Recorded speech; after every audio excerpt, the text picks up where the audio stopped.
ইলিশ মাছের তেল ঝাল করব। ইলিশ মাছটা ভাজার জন্য হলুদ মরিচ দিয়ে মেখে নেব।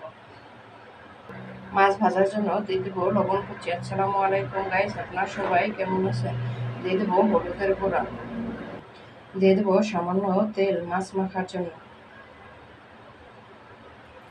মাছটা ভালোভাবে মেখে নেব, তারপরে 10 মিনিটের মতো রেখে দেব, তাহলে ভিতরে মশলাটা ভালোভাবে বসবে।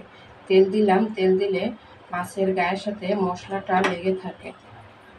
মাছটা মাখা হয়ে গেছে, রেখে দেব। মাছ ভাজার জন্য দিয়ে দিলাম সরিষার তেল। তেল গরম হয়ে গেছে, দিয়ে দেব মাছ।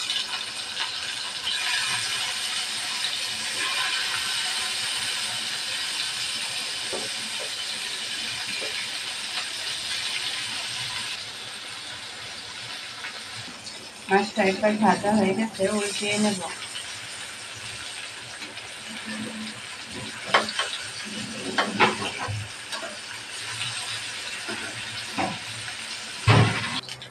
মাছটা ভাজা হয়ে গেছে, একটা বাটিতে তুলে নেব।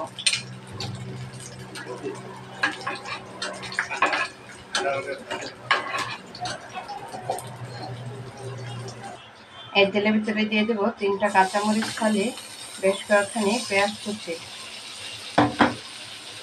পেঁয়াজটা ভালোভাবে ভাজিয়ে নেব।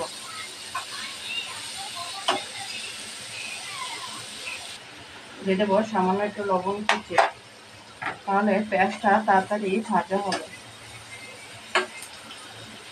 পেঁয়াজটা ভাজা হয়ে গেছে, দিয়ে দেবো মশলা। মশলা কষানোর জন্য দিয়ে দেবো একটু ঝোল,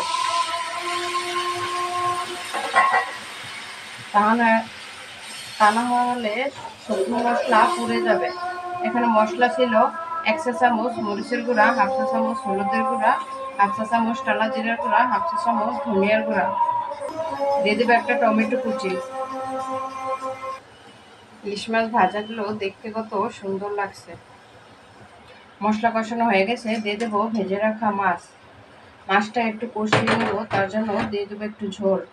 5 মিনিটের মতো কষিয়ে নেব। মাছটা কষানো হয়ে গেছে, সিদ্ধ হওয়ার জন্য দিয়ে দেবো ঝোল।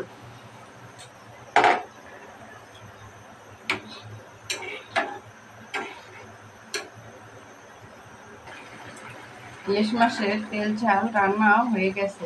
দেখুন কত সুন্দর একটা কালার হয়েছে। আমার ভিডিওটি যদি আপনাদের কাছে ভালো লেগে থাকে তাহলে শেয়ার করে দেবেন আর কমেন্টে জানাবেন। আল্লাহ হাফেজ।